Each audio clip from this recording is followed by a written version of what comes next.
All right, GCSE Business Studies Warriors. Um, let's tackle finance today. Sounds good. This deep dive is all about lesson one, Okay. the foundational stuff Yeah, that will make analyzing businesses easy peasy. absolutely. It's like we're giving you Yeah, X-ray vision to see right through a company's I operations. love that. Yeah.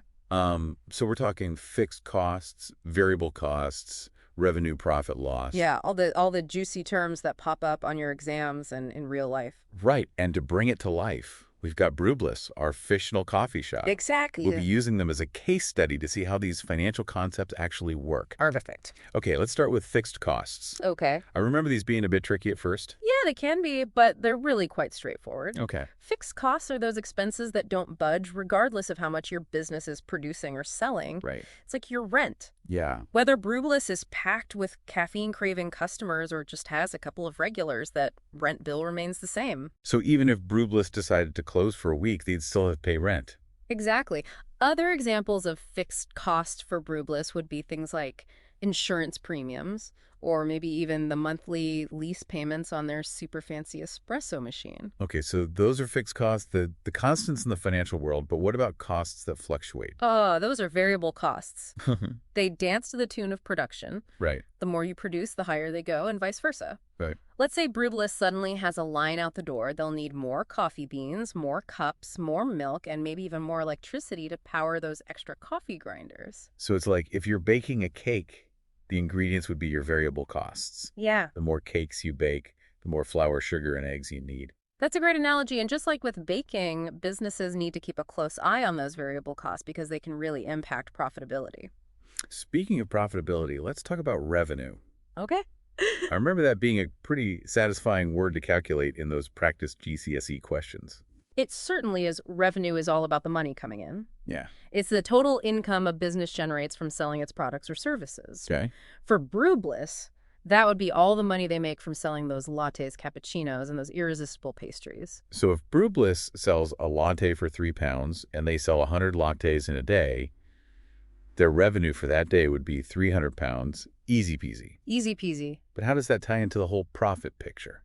That's where things get interesting. To figure out if a business is actually making money, we need to bring costs into the equation. Right. That's where our understanding of fixed and variable costs comes in handy. Ah, so it's like a financial balancing act. Yeah. You've got money coming in from revenue, but you've also got money going out for those fixed and variable costs. Precisely. And the difference between those two, my friend, is what determines whether a business is swimming in profit or struggling with losses. Yeah. Yeah. It's a constant tug of war now to really understand a business's financial health. We need to look at the big picture. Let's say BrewBliss has those fixed costs we talked about earlier, totaling £500 per month. Okay, £500 per month just to keep the lights on and the coffee brewing. Right now, let's imagine they're selling 400 cups of coffee per month at that delicious £3 price point. So their revenue would be 400 cups multiplied by £3, which equals £1,200. Not too shabby. Not bad at all, but we can't forget about those variable costs.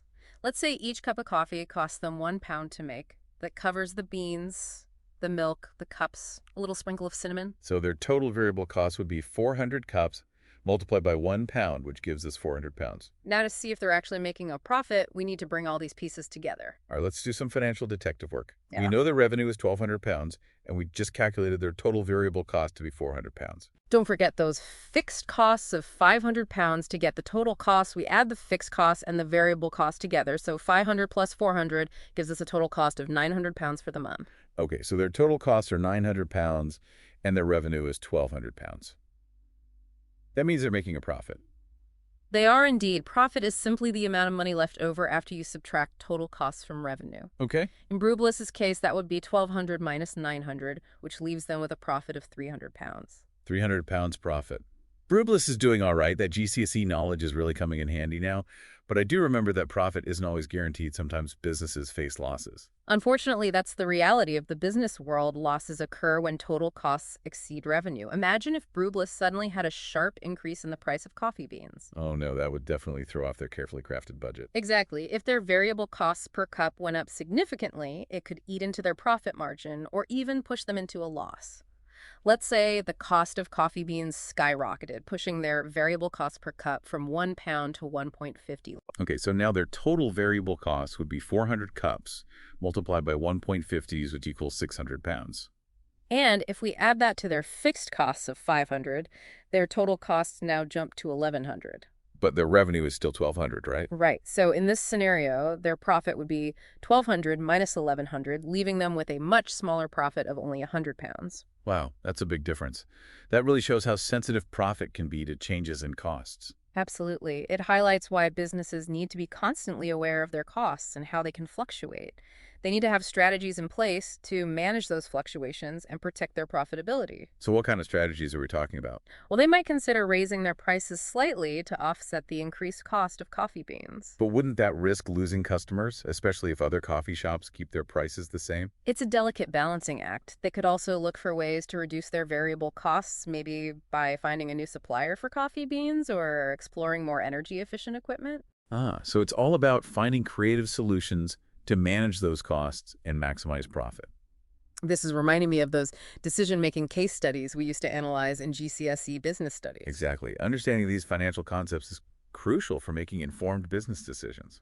Okay, so we've covered fixed costs, variable costs, total costs, revenue profit, and even the dreaded L-word losses. Is there anything else we need to add to our GCSE finance toolkit? Well, we've covered a lot, but there's always more to learn. What about production levels? I remember that term popping up a lot in my GCSE text. Oh yeah, production levels are key. Yeah. To understanding how much a business is actually making or selling it refers to the number of units produced or sold within a specific period. Right. For BrewBliss, that would be the number of cups of coffee they're brewing and selling each month. So in our example, BrewBliss's production level is 400 cups per month. Exactly. And here's where it gets interesting. Production levels can have a big impact on both revenue and variable costs. Okay, I'm intrigued how... Well, let's say BrewBliss wants to boost their revenue.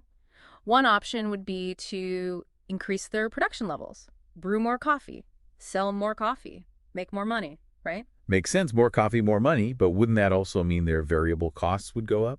Yeah, They need more beans, more cups, all that stuff. you're absolutely right. Increasing production does lead to higher variable costs. It's a classic trade-off that businesses have to navigate. So it's not as simple as just producing as much as possible. Right. There's a strategy involved. Businesses need to find that sweet spot. Yeah. The production level that maximizes revenue without letting costs spiral out of control. They need to consider things like demand, their production capacity, and of course the price of those variable costs. So it's like a puzzle. You've got to fit all these pieces together to create a profitable picture. Exactly, and that's what makes business so fascinating. It's all about analyzing data, making informed decisions, and adapting to changing circumstances. And guess what? The tools you're developing in GCSE business studies are exactly what you need to solve those puzzles. This is all starting to click now. I can see how these concepts go way beyond the textbook. They absolutely do. Whether you're running your own business someday or just navigating your personal finances, understanding these terms will give you a huge advantage.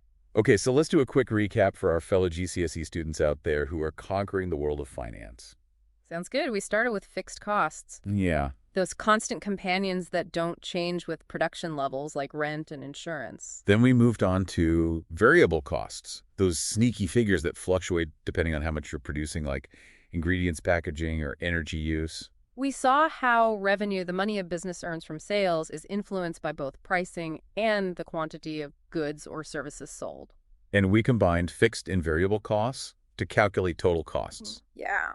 The grand total a business needs to cover to keep things running smoothly. From there, we explored the sweet taste of profit, what's left over after subtracting total costs from revenue. And we didn't shy away from the possibility of losses, that unwelcome scenario when costs exceed revenue. Finally, we saw how production levels, the amount of businesses producing or selling, can impact both costs and revenue, making it a key factor in determining profitability. Wow, we've really covered a lot of ground today. I feel like I've just leveled up my finance skills. That's what we like to hear. Remember, these terms are your building blocks. Use them wisely, and they'll help you analyze businesses, make informed decisions, and maybe even start your own successful venture someday. Well said. A huge thanks to you for guiding us through this financial deep dive. And to all our listeners out there, keep those brains buzzing, and we'll catch you in our next GCSE Business Studies adventure. Until next time, happy studying. And a special shout out to Google LM Notebook for powering our audio dialogue today.